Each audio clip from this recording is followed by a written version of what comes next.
시편 40편 1절에서 4절 말씀을 통해 성도는 삶의 문제를 하나님으로 푼다라는 제목으로 하나님 말씀 증거하도록 하겠습니다. 성도는 삶의 문제를 하나님으로 풉니다. 오늘 본문 시편 40편 1절에서 4절까지는요, 성도의 삶이란 어떤 것인지를 보여줍니다. 일종의 모델하우스 그런 모습이라고 생각하시면 돼요. 왜 아파트나 오피스텔 신축하는 경우에 모델하우스가 있잖아요. 그 모델하우스에 들어가 보면 아직 지어지지 않은 아파트 오피스텔을 하더라도 그 구조를 알 수 있습니다. 어디에 방이 있고 어디에는 화장실이 있고 욕실이 있고 그 구조의 예시를 정확히 잘 보여주죠. 오늘 본문이 그래요. 비록 짧은 4절 말씀인데요, 성도의 삶이란 어떤 것인지를 정확히 스탠다드를 보여줍니다. 1절은 하나님께 기도하면서 하나님을 기다리는 모습이잖아요. 내가 여호와를 기다리고 기다렸더니 귀를 기울이시사 나의 부르짖음을 들으셨다. 하나님을 기다린다는 거죠. 2절에 보면 하나님이 응답하신다는 거예요. 나를 기가 막힐 웅덩이와 수렁에서 끌어올리시고 내 발을 반석 위에 두사 내 걸음을 견고하게 하셨다. 그러니까 믿음이란 웅덩이 수렁 같은 삶에서 하나님이라는 구원의 반석 위에 든든히 선 삶이 믿음이잖아요. 그러니까 성도의 삶, 문제의 수렁과 그 문제의 웅덩이 속에서 응답의 반석 위에 서는 것, 이게 성도의 삶이잖아요. 그러니까 우리가 이렇게 하나님 앞에 나온 이유, 하나님 앞에 엎드린 이유, 오늘도 우리가 함께 뜨거운 마음으로 사랑하는 마음으로 지체를 위해서 기도한 이유, 웅덩이와 수렁에서 건져주시는 하나님, 그 하나님을 기대하기 때문이죠. 그 하나님께서 응답하시기 때문이죠. 그러니까 2절 내용이 그거예요. 응답하시는 하나님. 그리고 3절은 응답받은 성도가 하나님을 찬양하는 내용입니다. 새 노래로 곧 우리 하나님께 올릴 찬송을 내 입에 두셨으니, 그러니까 수렁의 삶이 반석의 삶이 되었잖아요. 그러니까 절로 찬양이 나오는 거죠. 그러니까 가장 아름다운 찬양은요, 악보 없는 찬양이고 가사 없는 찬양이에요. 그래서 제가 악보랑 상관없이 잘 부르잖아요. 저는 당신이 제일 크게 웃으면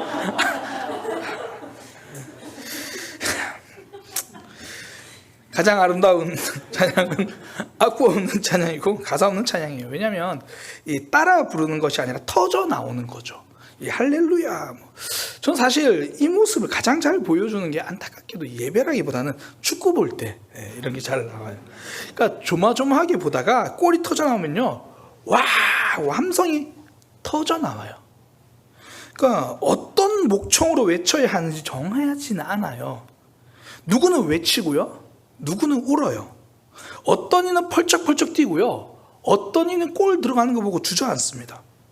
심지어 생판 모르는 사람들 손을 잡고 하나가 됩니다. 이런 게 새 노래잖아요. 저절로 터져 나오니까 이전과는 다른 거죠. 그러니까 곡조가 새로운 것이 아니라 마음이 새로운 거죠. 그러니까 문제로 고민하고 아파하고 신음하고 있었는데 응답받은 거예요. 해결된 거죠. 하나님이 하신 거예요. 그러니 새 노래가 터져 나오는 거죠. 감사와 찬양이 나오는 거예요. 그것이 새 노래입니다. 그러니까 응답받은 성도는 하나님을 찬양하죠. 그러니까 1절에 하나님을 기다리고, 2절에 하나님을 응답하시고, 3절에 그 응답받은 성도가 하나님을 찬양해요. 그리고 4절에 하나님에 대한 확신을 가지고 살아갑니다. 4절을 원래 의미를 좀 더 살려서 번역하면 여호와만 신뢰하고 우상들과 거짓 신을 섬기지 않는 사람은 복되도다, 이렇게 돼요. 여기서 교만한 자, 거짓에 치우치지 않은 자, 이게 거짓 우상을 섬기는 사람이라고 번역하는 게 더 정확한 번역입니다. 우리나라 한글 성경에도 새 번역과 공동 번역은 다 그렇게 번역되어 있어요. 그러니까 하나님께 응답받고 그 하나님을 경험한 성도는 이제 더 이상 다른 것 붙들지 않는다라는 거예요. 하나님만 신뢰하는 거죠. 확신입니다. 그러니까 이게 성도의 삶을 보여주는 스탠다드죠. 하나님을 기다리고, 그리고 그 하나님께 응답받고, 그리고 그 하나님을 찬양하며 하나님을 확신하고 사는 삶.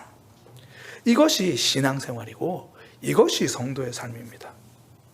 여기 이 모든 과정을 관통하는 게 있죠.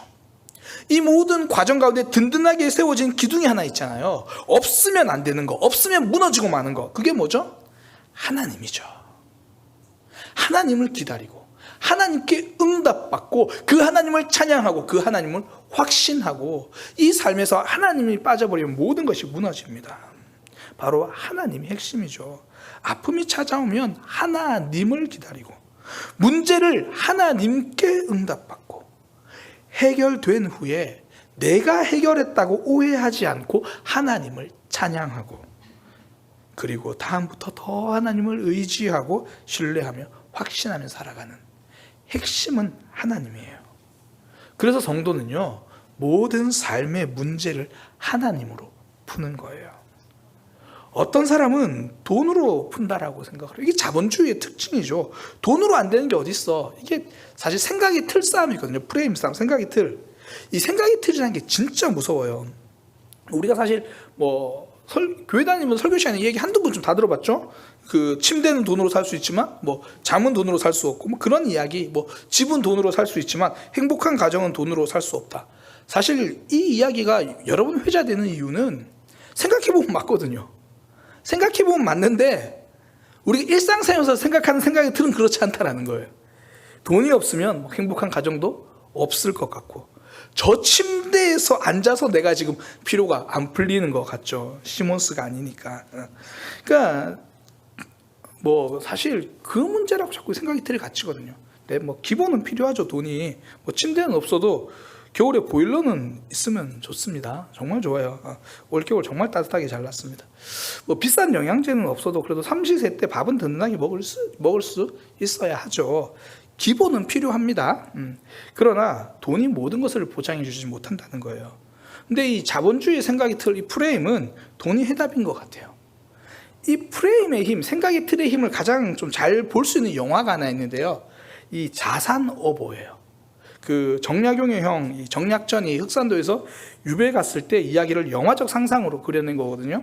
제가 이 영화를 이제 최근에 봤는데, 이 정약전이 이제 유배를 간 이유가 서학 때문이라고 그래요. 천주교를 믿어서.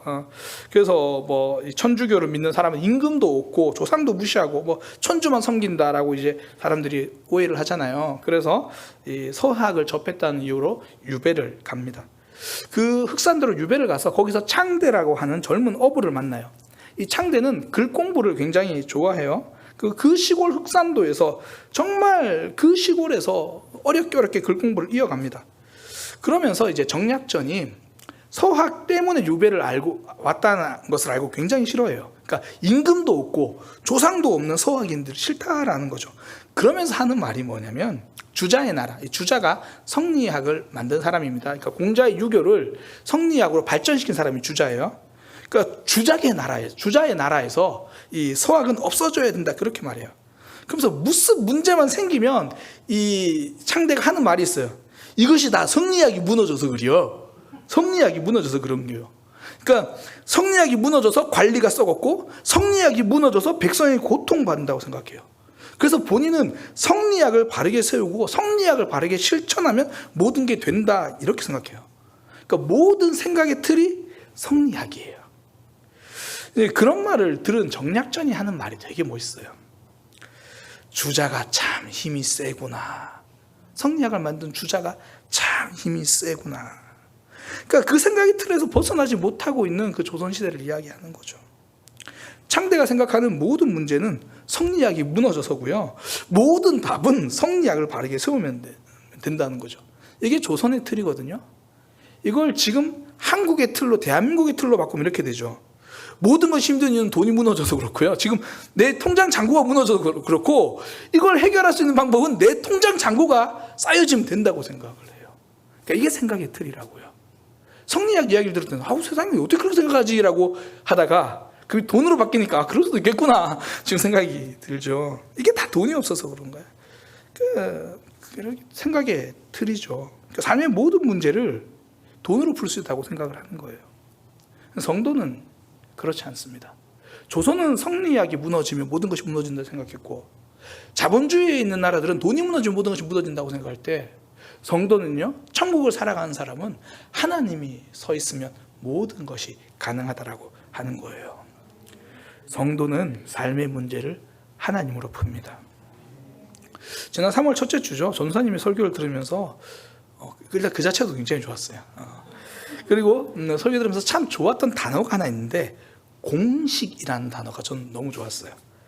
말씀을 듣고 이제 말씀으로 직장의 갈등의 문제를 해결한 청년 이야기를 하더라고요. 난 찾아가서 물어봤어요. 저 사람 이 친구 누구예요? 너무 궁금해서 그 이야기를 하면서 그 친구가 사람들의 이야기를 들었을 때는 풀리지 않던 문제, 말씀을 적용하니까 문제가 풀렸다. 그러면서 전사님이 하신 말씀이 뭐냐면 공식을 새로 적용하니 문제가 풀렸다.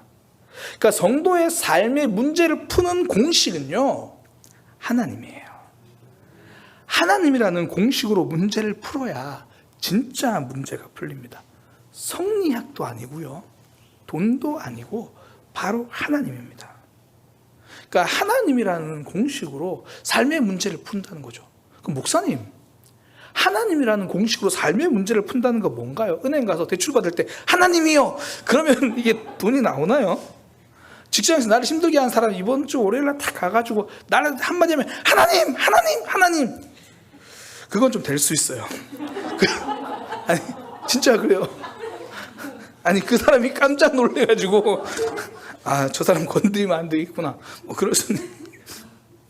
오늘 설교가 참 힘드네요. 하나님이라는 공식으로 문제를 푸는 건 그런 게 아니라는 거예요. 오늘 본문을 통해서 하나님이라는 공식으로 삶의 문제를 푸는 게 어떤 것인지를 함께 좀 살펴보려고 합니다.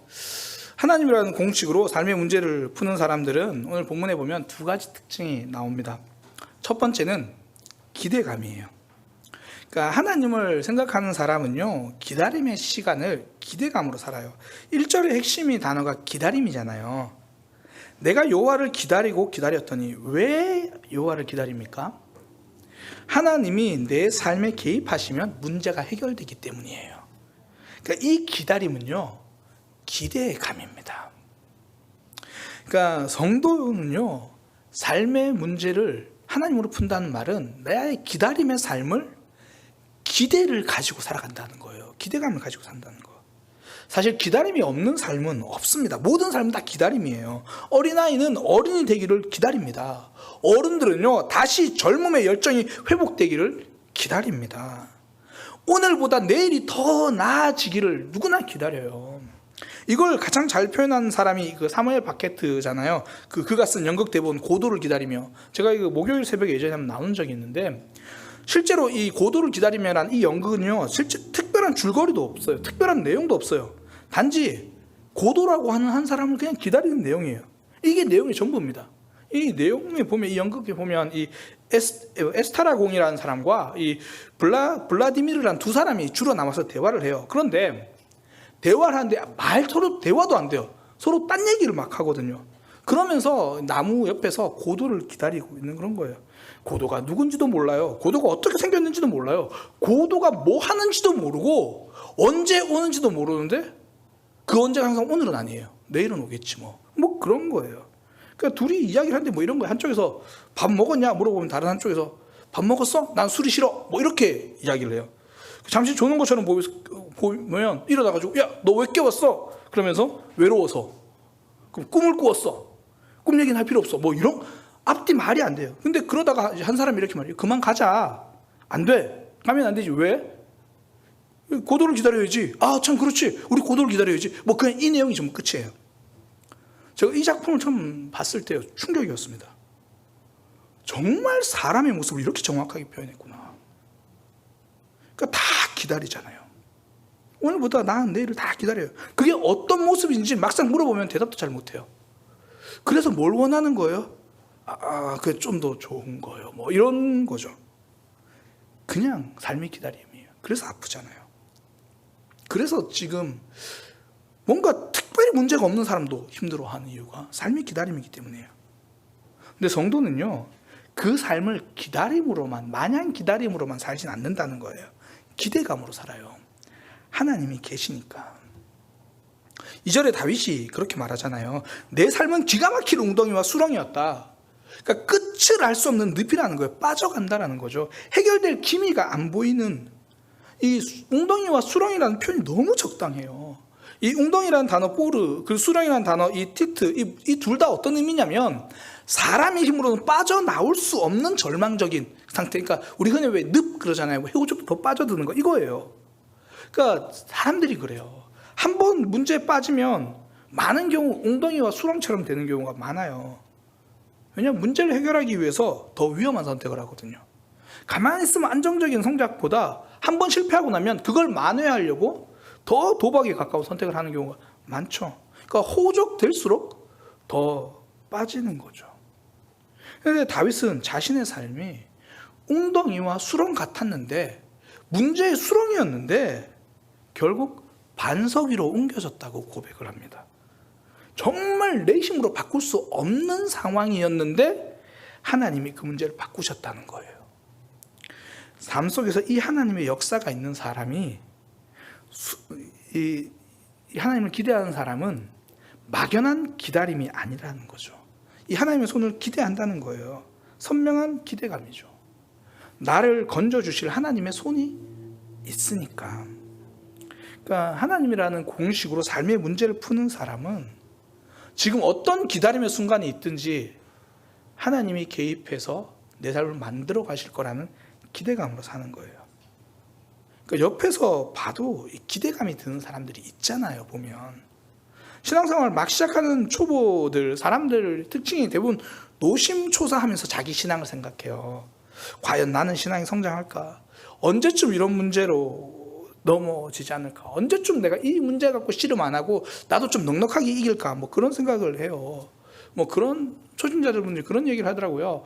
언제쯤 예배에 대해서 갈등하지 않을까? 목사도 갈등해요. 목사도 갈등해요. 제가 정말 비밀 하나 알려드릴까요? 저 새벽 예배 나가기 싫을 때도 많아요. 정말 그래요. 예배 시간에 앉았는데 하나님께 집중하지 못할 때도 있어요. 그러니까 계속 그런 문제를 고민을 하는 거예요. 난 도대체 이 문제를 언제 해결할 수 있을까?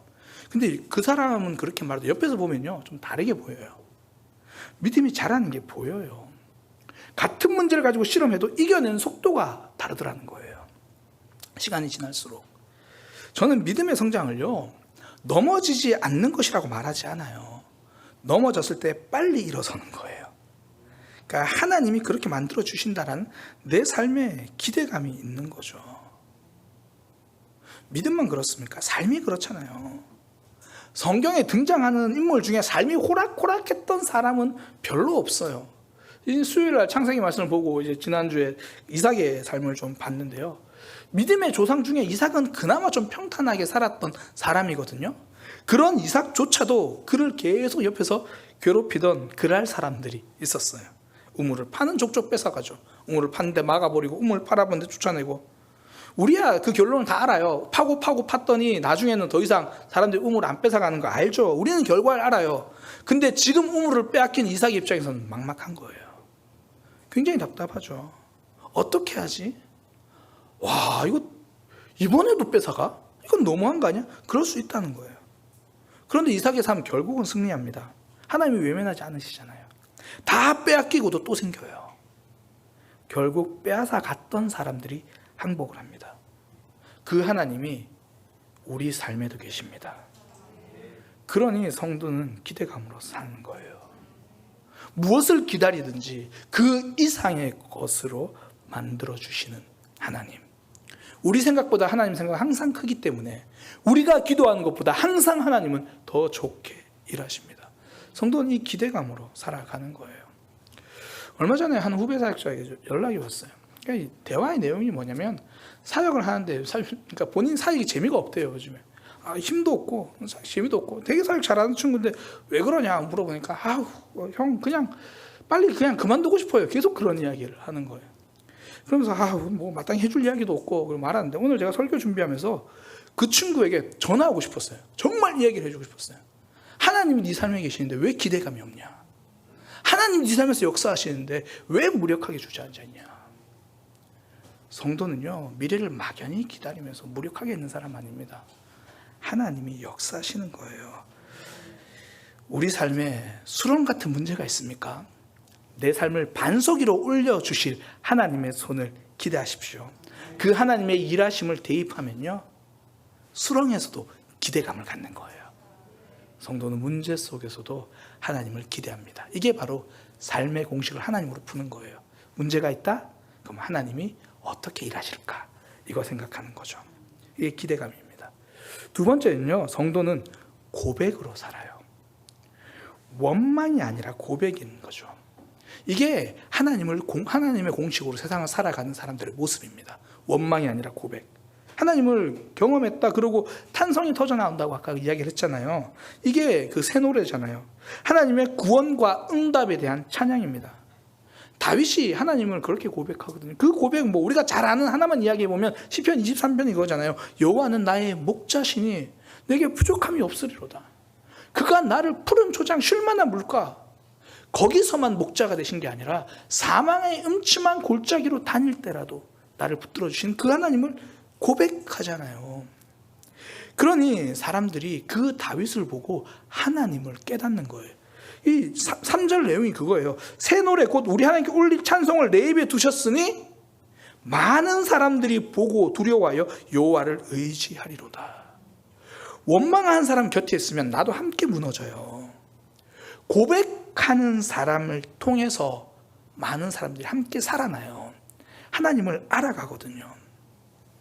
성도는 내 삶에서 하나님을 고백하는 거예요. 내 삶에서 하나님 일하시니까. 그 공식, 하나님 역사하시니까.